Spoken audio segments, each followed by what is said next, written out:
Ladies and gentlemen, boys and girls, blighters, smiters and review writers, welcome along to the Joe Spivey YouTube channel, where we discuss books and little else. And you may have seen folks in the past in some of my descriptions, and indeed, as has been often shared on my social media outlets, I am indeed a little bit of a freelance book reviewer, folks.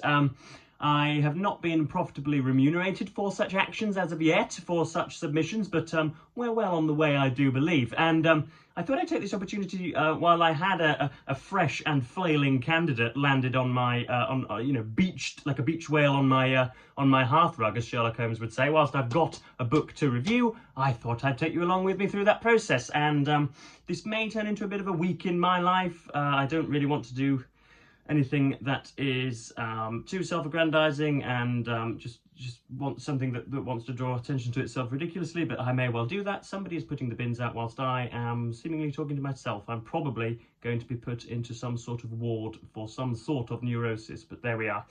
Yes, so the book that we're going to be reviewing this week will be, it wasn't something I do often get given things or I'm sent things from some publishers when I request for them, when I send out for them, when I fetch for them. But this for some reason, I think it's Bite Back Publishing that are spewing this bilge out. Didn't feel the need to send me anything, so I've had to go and part with my own hard-earned cash and yes, pay actual money for it in order to obtain it. This is, of course, without further ado, Liz Truss, 10 Years to Save the West, Lessons from the Only Conservative in the Room, which manages to somehow be petulant even in the subtitle. Lessons from the Only Conservative in the Room.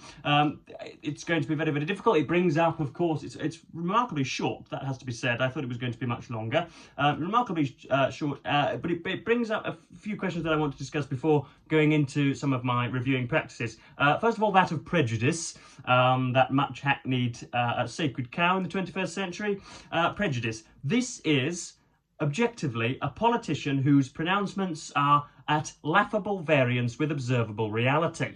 That has to be said, and everybody, including Miss Truss and her dear husband, has to admit that before we go on in this world. Otherwise, we're just deluding ourselves. Otherwise, we may as well be on a school trip in the museum, as far as we're concerned. We may as well be in the paddling pool, in the sand pit. We're not going to do any grown-up work until we recognise that. But this is going to be, I don't know, part memoir, part political tractatus or whatever. I'm not really sure. It's got all sorts of praise on the back from equally laughable figures like Daniel Hannan and Ted Cruz over there in America in the Senate. So yes, this is going to be very interesting. And again, prejudices and how I might view the book beforehand, you know, whether I'm going in with an open mind. I'm trying to shear all of those prejudices and preconceptions beforehand and, yeah, see what goes on underneath the cover. So yes, that's what we're going to be reviewing. I thought, first of all, that it can be quite difficult to know what is a good review and what is a bad review, or at least what is an entertaining review and what is a kind of dull, taciturn review. And we need two examples of people that wrote sort of almost invariably excellent reviews from cradle to grave, and that first one indeed is Martin Amos's The War Against Cliché. This is filled with all type, mainly of book commentary, occasionally of essentially just a stylized celebrity gossip column. Goes to America and talks about the kind of superabundance of that great landmass. But yeah, mainly these are book reviews that are tantalizing and titillating and nonetheless astute and academic. So that's a good example if you want to know what a quite a pithy and yet very capable and straight back to review ought to look like. Then Amos has got them in by the dozen load in here. And then if I can access my iPad without indeed opening up hardcore pornography, we have Virginia Woolf's The Common Reader. There we are, folks. I think this is in 2 or 3 volumes, possibly. I've got it all on Google Books as a product of the Project Gutenberg, and she does so similarly as well. So I'd recommend reading, if you can get hold of Amos's review of Gore Vidal's memoir Palimpsest, and if you can, in the Common Reader, you need to read the essay on modern fiction. Again, it's again both academic and entertaining. Trying to strike that balance is what's going to happen. So yes, I don't know what I'm going to do. I'm going to film myself reading bits and bobs. I'm going to use, if I can grab one, if you were born on or after the year 2005, you will never have seen this object, but it is indeed a pencil. It is I believe, a hexagonal figure with a kind of stream of graphene through the middle, allowing you to leave trails of marks on paper. And again, paper is something that's made in factories. You chop a tree down and you put it through a bit of a mill, I think. You straighten it out and you stretch it again, and all of a sudden you've got something to write on. So I'll be using a pencil to annotate in the margins as to my feelings and some of my, just some of my reactions. And I suppose that's when we'll get into the gristle of this video, when I'm looking at bits and bobs of it. And I'm not going to refer to the book directly. I'm not going to show you what's going on and detail it, but I am going to outline some of my criticisms, some of my thought processes, and what's going on, what I do to produce these reviews. Because again, some of you in my comment section and my email inbox have said that would be something that you would lap up, and that is all that I am. I'm just a wench for your carnal delight. I have with me, of course, my my admirable amanuensis. This is Winnie the Pooh, who is exactly the same age as me, was bought, I believe, on the day of my birth, which will remain unknown to many of you. But yes, let's get into reviewing.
So you will hopefully have seen there, well, myself at my best, I suppose. I was incandescent at times. I was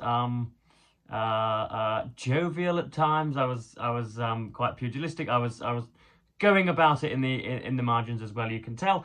So I've done. I'm not going to do this every single time, but I've done. What have I done? I've done one major chapter. I'm already about a tenth of the way through the book. So this will be a 48-hour affair at the very most. But we've got, as I'm sure you saw me doing, we've got plenty of annotation. Let me bring that a bit closer. Plenty of annotations in here. Look, underlining. So I'm either. What am I doing? I'm either in mortal combat with Liz Truss over what she's saying. I'm either bringing her to account. I'm either flagrantly disagreeing with her. I'm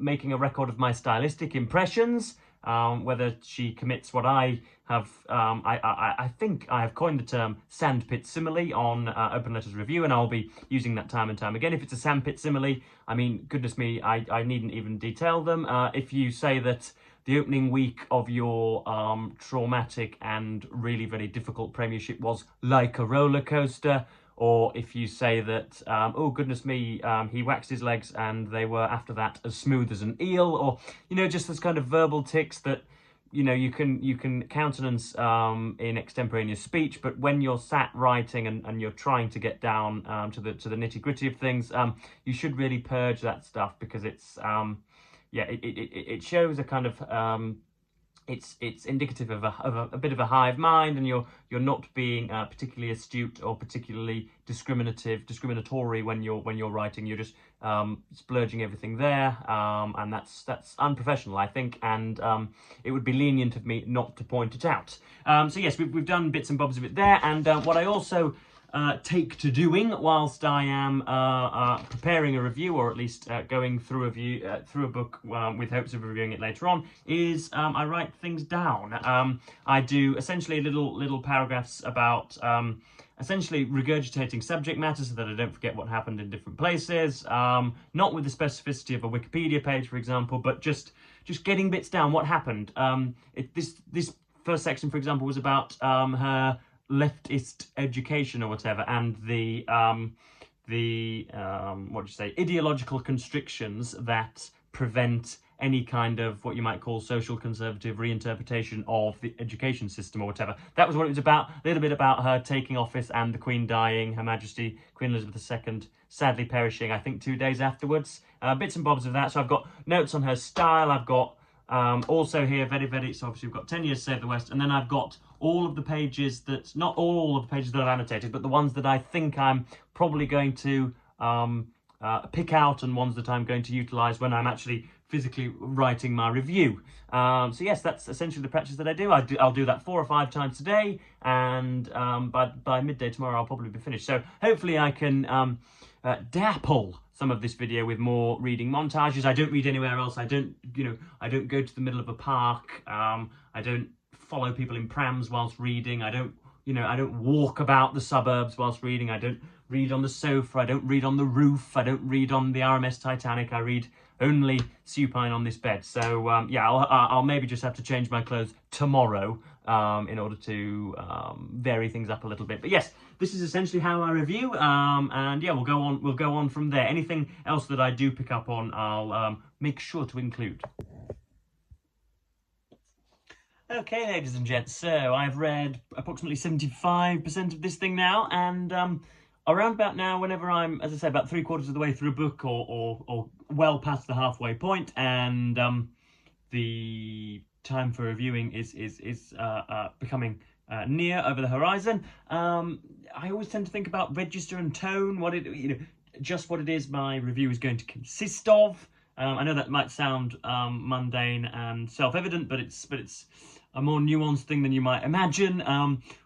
What am I going to pick up on? Of course, the incontinence of book reviews is something that is often pointed out. The fact that you can go through a 500, 600, 700 page biography of somebody and only quote 4 or 5 lines in a 1,000-word review or whatever. So you have to be highly efficient with your stuff.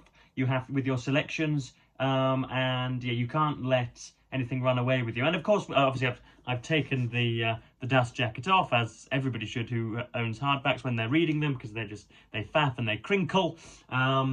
So yes, about 3/4 of the way through, wondering about what it is I'm going to include. I've got much more written down, many more pages highlighted. So it's not as if I am. It's not as if I've taken a vow of poverty on evidence. I've got plenty to talk about, but it's hard, particularly with political biographies / memoirs / treatises or whatever. It's hard not to be a kind of sweaty, hand-wringing politico when you're reviewing it. It's hard not to make it abundantly clear to everybody that is listening that you are either an ardent zealot of the person, or indeed a committed detractor of the subject or whatever. That was elegant variation, wasn't it? So yes, I'm wondering just how heavy to go in on Liz Truss here. I know that thankfully, obviously, all of this has to be contextualised in connection with the venue that you have been commissioned to write for, and I know that I can write absolutely anything in open letters, or anything that isn't openly reprehensible or objectively repugnant or whatever. I know that I don't have to I don't have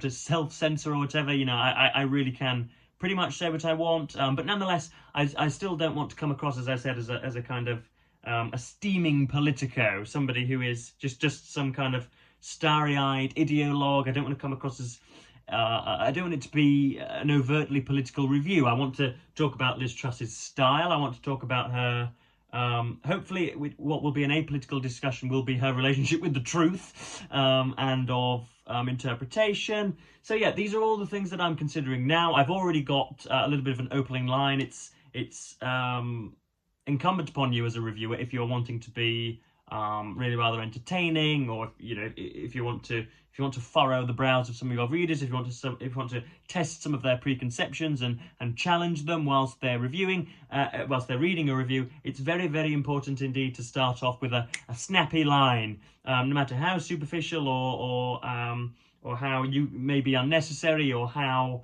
chintzy it might seem, or how glamorous and pompous. It's good to get a one-liner in there, and I've already got one for Ms. Truss. So I am about 3/4 through this. This will be done by the end of today. Obviously, I've transitioned. You join me the next day, I think it ought to be said. But you will be joining me next time when I've had my haircut. I am nipping out to the hairdressers to have my wings clipped, I think it might be said. And yeah, I'll be back and I'll be finishing this and hopefully be sharing with you some of my final thoughts, how it is that I go about putting things together.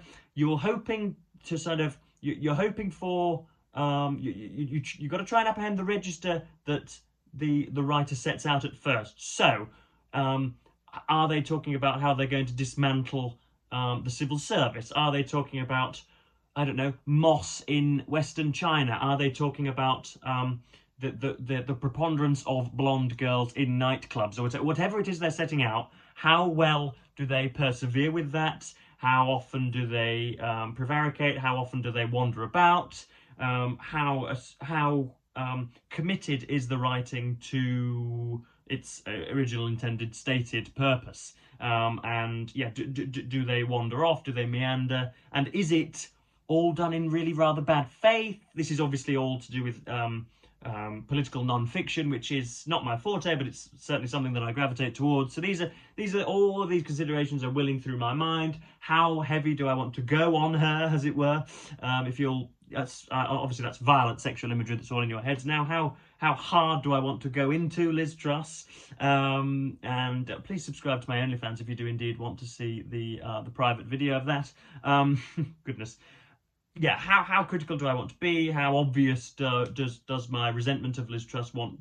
How obvious do I wish my resentment to be on the page? As I say, I don't want to just scorch the earth here for 800 words. But it would be dishonest, and it behoves me to be honest to the readers, most of whom I believe are probably American, given that it's a US literary journal. So it would not be good if I were to inadvertently mislead them or whatever. So yes, that's another ramble about what I'm thinking about. I'm still writing away and as I say, circling page numbers. But yeah, I'll probably do another little montage of me reading.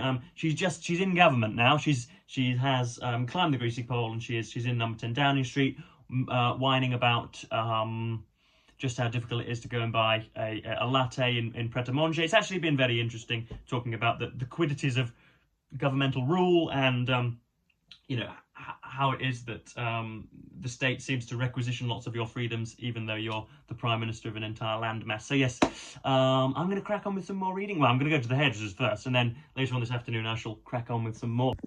So here I am, folks, having had my haircut and having wrestled with that Leviathan that goes by the rather empathetic name of public transport, but there we are.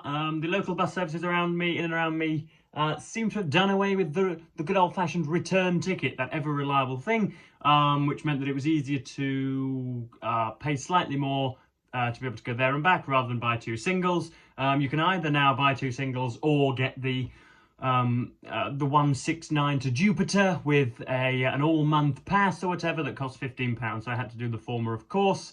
Had some interesting chats with my hairdresser about book reviewing and about my vocation over here. I tried not to be supercilious, and I tried not to pat her on the head when she said, "Do you ever find that you're quite negative in some of your reviews?" To which I replied that it's not quite my modus operandi. Negativity is not something I like to slip into, but it is a natural reaction to some pallid texts on occasion. So if you'll have noticed from some of my open letters reviews, indeed, that I am quite negative on occasion when it's warranted.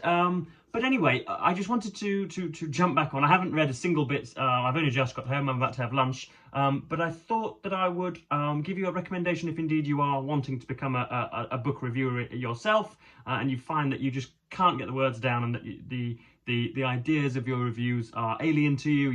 You've got a few ideas, but you can't grasp them and formalize them and verbalize them into proper consummate text. Go on a walk, or faff about on the bus, going to the hairdressers, or eat your lunch in silence and stare at the wall. I find that in the subconscious, whatever indeed Mr. Freud would define that as, in the subconscious there are an array of ideas that are all ready, they're all there, with their back straight to attention, ready at your behest in order to be sort of gathered together into a little pen and distributed onto your review. So I've found now that many of the sentiments, many of the pickups that I got from the book are sort of now genetically encoded, and it's now just a case of taking dictation. I have, as I said, the quippy opening line, I've got the quippy paragraph, I've got at least 3 or 4 sections that I want to dwell on, or 3 or 4 aspects of Liz Truss's book that I want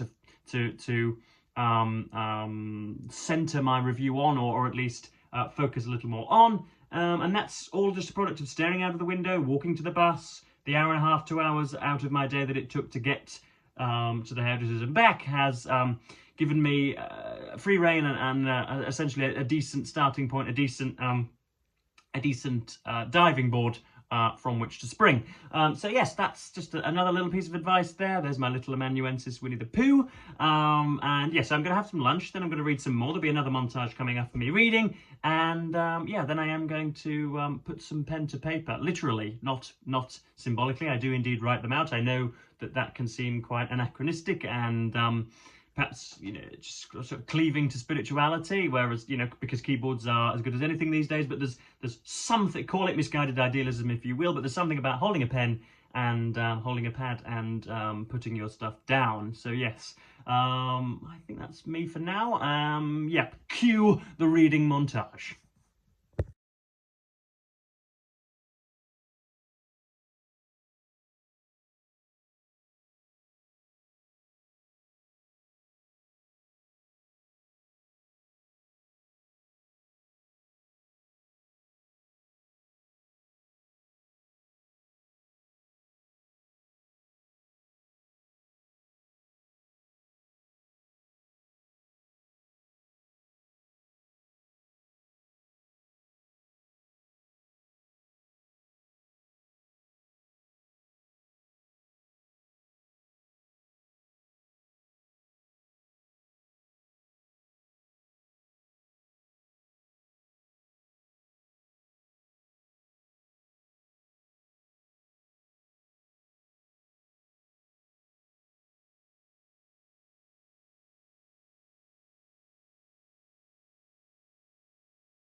Okie dokie folks, welcome along to day 3 of my walkthrough of my book reviewing process. The thing is written, the blighter is out, it has been born / birthed / delivered, and well, it's been written out anyway. It's yet to be typed, it's yet to be sort of parcelled up into the digital world, but it's well on its way to being finished, as I say.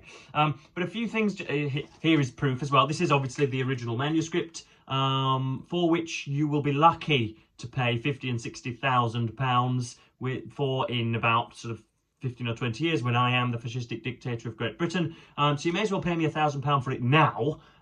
Get yourself an investment. This is essentially just a Hublot watch, or a sort of a Van Gogh painting. This is a worthy investment. So yeah, just £1,000. Then you can contact me via PayPal, and we'll get something sorted. But yes, that's the finished copy. As you can see, a little bit of a difficult start there, maybe with some scribblings, but we got there in the end. But yeah, just to wrap this up, I also wanted to share with you some things that I've done this morning to prepare myself to write it. I remembered a little while ago that I essentially I found that I needed to recontextualize everything that I had read. I was in the lap of a maniac for 2 and 3 days, and as I say, just needed to calm myself down, needed to contact the real world. I had been in the midst of a conspiracy theorist for hours and hours on end, and needed some scientific rectitude. So I went back to James O'Brien's How They Broke Britain, which was released in the middle of 2023, 24. Where are we now? We're at the beginning of 24. When was this released? February, I think, just at the start. And the last section has some coverage of Liz Truss and puts a different spin on her, on her tenure, on her defenestration, on her being deposed, and all of that. And so it was nice to just refresh one's memory as a bit of a palate cleanser. And I also did little bits of research last night to do with the 55 Tufton Street mob, the group of libertarians that have funded climate denial or at least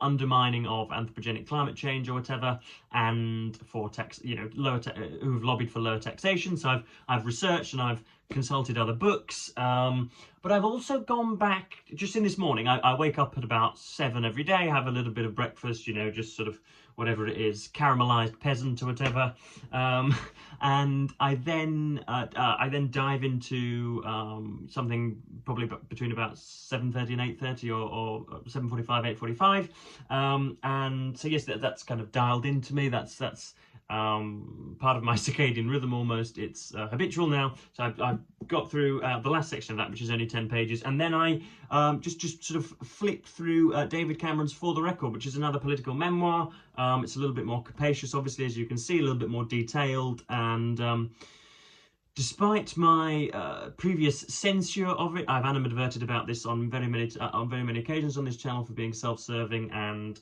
for trying to issue some of the responsibility that being the Prime Minister can give you. And I found that Liz Truss does that an awful lot more. So again, it was another excellent way of contextualising what was going on. But yes, I have tried for my life not to do a hatchet job. I've tried to walk that fine line between cynicism and skepticism.